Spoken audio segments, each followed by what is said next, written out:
You see, in the examination, when you begin the description of the central nervous system, you say that patient is conscious, well oriented to time, place, and person, and then you say the cranial nerves are normal. And my favorite question is, how did you test the ninth nerve? So that's where you are stumped because you don't remember the cranial nerves. So let us try to talk about the cranial nerves. The first nerve. Thank God it is intact in the period of corona because it gives you smell and taste.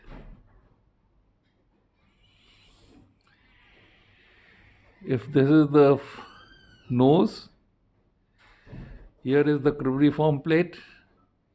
The two olfactory nerves lie like this on the two sides, right and left side of the cribriform plate. And then they go into the amygdaloid body and the cingulate gyrus. There are 20 olfactory nerves like this, and that's how you look for the smell and taste and convince yourself that there is no problem. The second nerve,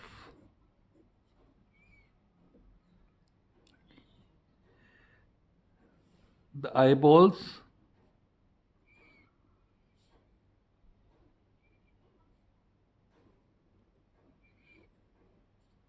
and this is the nasal side of the eyeball, this is the nose side, and this is the temporal side of the eyeball.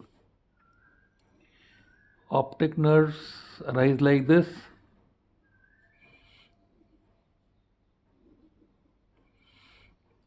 They form a chiasma and then they form a tract. So the temporal fibers of the nerve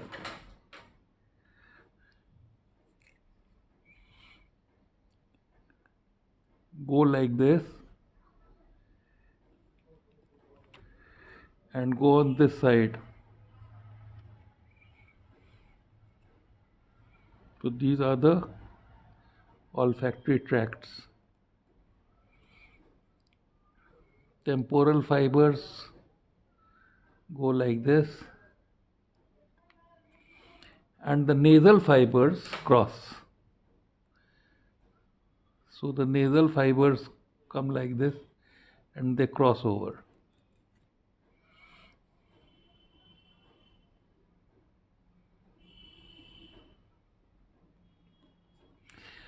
So these nasal fibers are looking in the temporal fields, and these fibers are looking at the nasal fields. So the temporal fibers of the left eye and the nasal fibers of the right eye would be looking on this side, on the right side. You can see how, because these nasal fibers are looking this side and the temporal fibers are looking this side. So if there's a damage to the tract, half of the field is gone, and that is called as hemianopia. If there's damage to the chiasma, both temporal fields are gone. So in chiasma damage, both temporal fields are gone. And in nerve damage, there is unilateral blindness.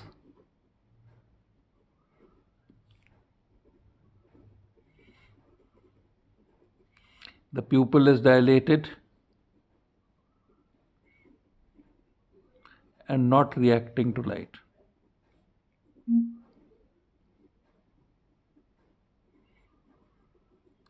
either direct or consensual. So this is the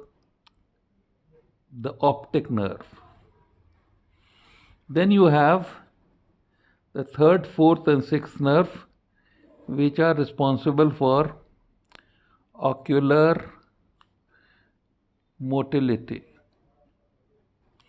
And you would remember the formula LR6 SO4 whole thrice, which means the lateral rectus is by the sixth nerve, the superior oblique by the fourth, and all the rest by the third.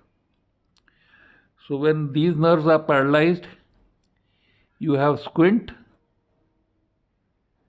and you have diplopia. One very important part is the sixth nerve paralysis, because in head injury, if this is the petrous temporal bone, the nerve arises from the pons, goes up and like this, and this whole, when the brainstem is depressed, the nerve gets involved at the bend of Wolff, and therefore lateral rectus is paralyzed. But the difficulty is that since the patient is unconscious, how to test the lateral rectus, and what you do, if this is the patient's head, this is his nose, then you roll the head from this side to this side, but the eyes remain fixed in front. So this rolling would demonstrate the paralysis of the lateral rectus, and this is called as doll's eye movements. Then we go on to the fifth nerve. The fifth nerve is responsible for the sensory supply of the face, and the major symptom that occurs with the fifth nerve is trigeminal neuralgia. So you would remember that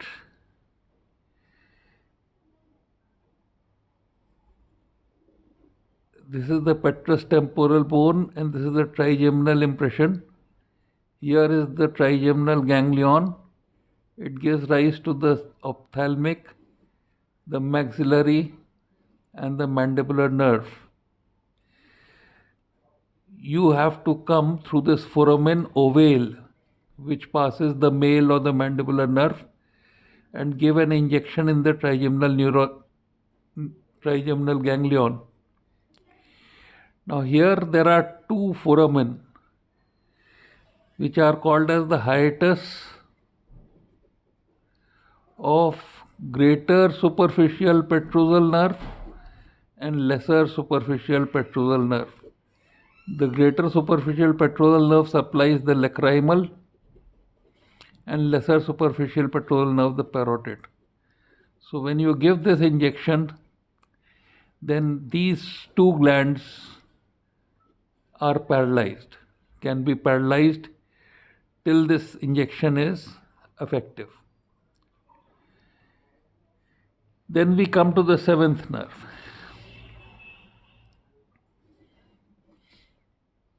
This is the basis cranii interna.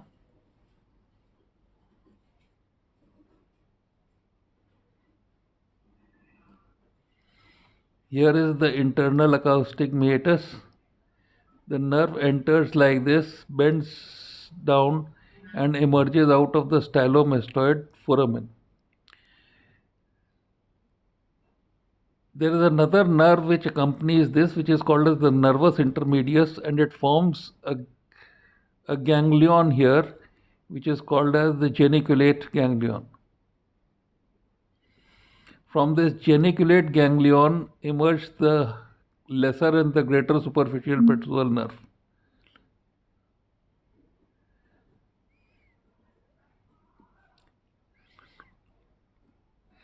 The lesser superficial supplies the parotid, and the greater superficial petrosal supplies the lacrimal. Then as this nerve emerges,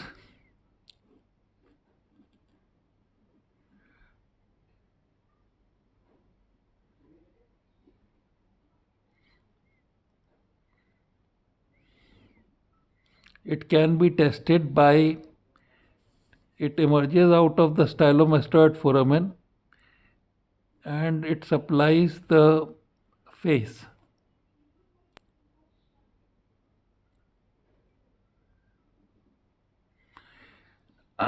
So first you test the frontalis, then you test the orbicularis oculi, which closes the eyelid. So you say look up, then you test whether he can close the eyes or not. Then you test the buccinator, ask him to blow the mouth, and finally you test the smile.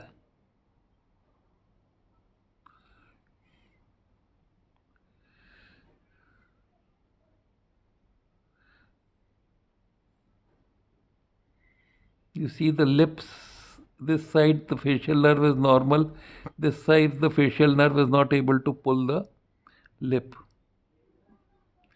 So this is the physical sign for facial nerve involvement. You must remember that frontalis is paired in supranuclear paralysis. It is involved only in the infranuclear paralysis in the stylomastoid foramen, which is called as Bell's palsy. Then you test the eighth nerve, and the eighth nerve you test by sound. Then you test the ninth nerve. Ninth nerve is taste to the posterior 1/3 of tongue, and it is responsible for, this is the styloid process. There is a stylopharyngeus muscle around which this ninth nerve winds round, and the stylopharyngeus is attached to the thyroid cartilage like this. So during deglutition, the thyroid cartilage is lifted up by the stylopharyngeus muscle. So the ninth nerve supplies the stylopharyngeus, and you test the stylopharyngeus by deglutition. So you test the motor part of the glossopharyngeal by deglutition, whether the thyroid cartilage is rising up or not, and you taste the taste part of it in the taste of the posterior 1/3 of tongue. Sensation and taste both.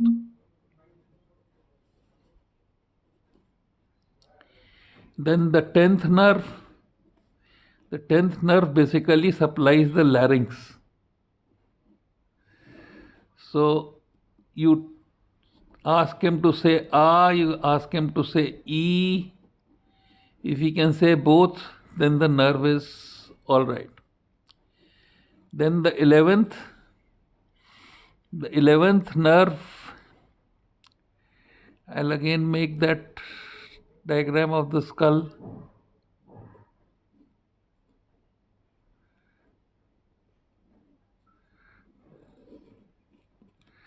So there is this sternomastoid muscle like this, and there is this trapezius attached to the clavicle. The nerve passes through the jugular foramen, passes through the sternomastoid into the trapezius. So you test the sternomastoid and you test the trapezius,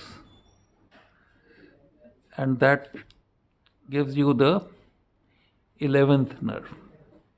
The 12th nerve, ask the person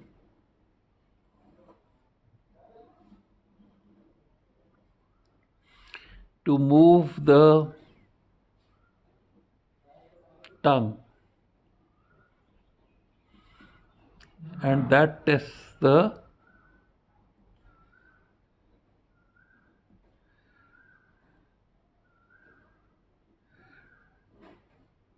hypoglossal or the 12th nerve. So these are the tests in short of the cranial nerves.